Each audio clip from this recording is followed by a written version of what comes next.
빅 라이 이론이 있습니다. 이는 아돌프 히틀러의 이론으로 큰 거짓말을 자주 반복하게 되면 사람들이 믿게 된다는 것입니다.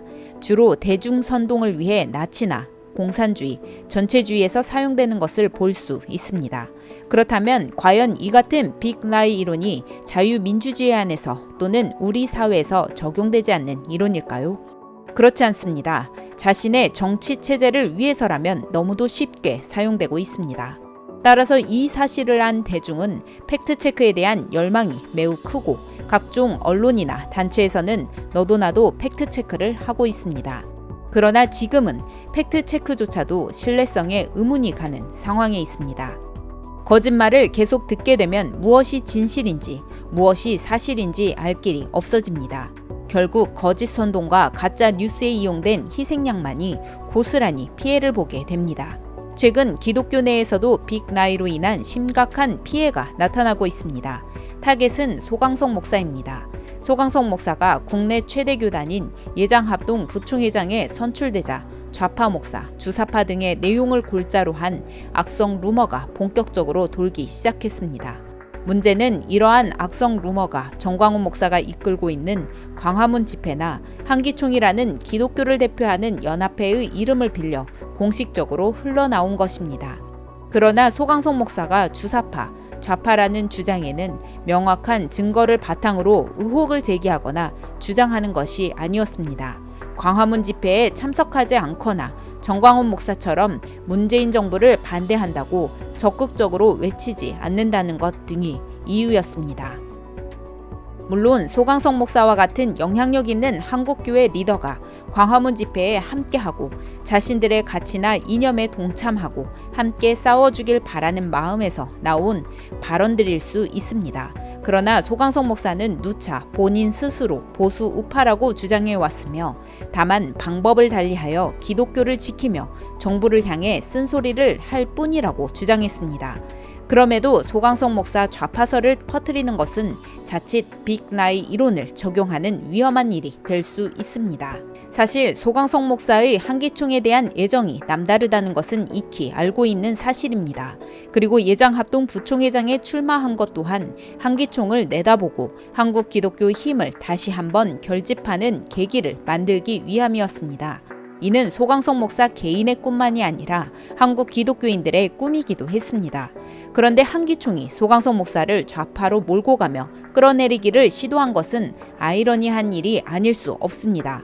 물론 엄밀히 말하면 한기총이 선동했다고 할 수는 없습니다. 하지만 한기총 내 일부 인사의 발언들이 나비 효과를 타고 일파만파로 퍼진 것입니다. 게다가 한기총 대변인이 개인 유튜브 채널에 소강석을 잡아라 라는 영상까지 올리며 악성 루머의 불에 기름을 부었습니다. 이렇듯 지속적인 가짜 뉴스가 사용된다면 사람들은 이를 사실로 믿게 되는 현상이 나타나고 어느 것이 진실인지조차 구별할 수 없는 상황까지 벌어지게 됩니다. 결국 그동안 악성 루머에 대해 어떤 대처도 하지 않았던 소강석 목사는 한기총 대변인을 고소하기에 이르렀습니다. 단 가짜뉴스 생산에 대한 진정성 있는 사과가 있을 경우 고소를 취할 것이라고 밝혔습니다. 그러나 한기총 대변인은 공개 사과한다는 제목의 영상을 게재하면서도 주사파가 아니라면 광화문 집회에 나와 밝히라고 발언했습니다. 제목은 사과였지만 전제 조건은 광화문 집회에 나오는 것, 정광훈 목사를 지지하는 것이었습니다. 결국 다시 이분법적 잣대를 대 광화문 집회에 나오지 않으면 주사파라는 논리를 펼쳤습니다. 이를 두고 이는 사과가 아니다. 조건을 건 사과는 진정성이 없다. 가짜뉴스를 발설한 것에 대한 해명이 분명히 있어야 한다는 비판의 목소리가 높았습니다. 그런데 현재 소강석을 잡아라 라는 두 편의 영상과 공개 사과한다는 제목의 영상이 불현듯 삭제됐습니다. 묵시적 혐의 인정으로 보아야 할까요? 이를 두고 일각에서는 한기총 대변인이 사과한 것이라는 주장도 나오고 있습니다.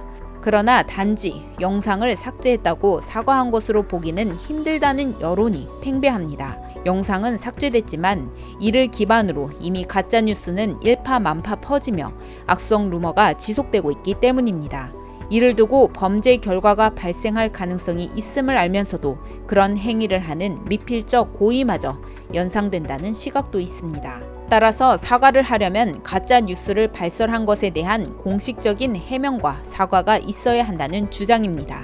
이는 단지 소강성 목사 개인에 대한 사과를 말하는 것이 아닙니다. 가짜뉴스는 생각보다 심각하게 목회자에 대한 신뢰성뿐 아니라 한국교회, 기독교에 상당한 악영향을 미치고 있기 때문입니다. 따라서 만약 어떤 의도가 있었던 것이 아니라 단지 소강성 목사가 자신들과 함께 하길 바라는 마음이 큰 나머지 가짜뉴스가 발설된 것이라면 이 같은 언사에 대한 분명한 해명과 책임 있는 사과가 뒤따라야 합니다. 그래야 사분오열되어가는 한국교회를 다시 하나로 힘을 모으고 대정부, 대사회를 향한 기독교의 목소리를 높일 수 있는 것입니다. 힘을 연합해 싸워도 기독교의 가치를 지킨다는 것이 얼마나 힘든 시기입니까? 한기총 대변인으로서 비판적 시각을 바탕으로 객관적 평가, 판단, 건설적 대안을 제시하는 것은 필요합니다. 그러나 대중 선동을 위해 가짜 뉴스를 이용한 것이라면 절대 있을 수 없는 일입니다. 그간 한기총 대변인이라는 직함으로 가짜 뉴스를 발설한 만큼 공식적이고 책임 있는 사과가 반드시 필요합니다. 기자의 시각, 전민주 기자입니다.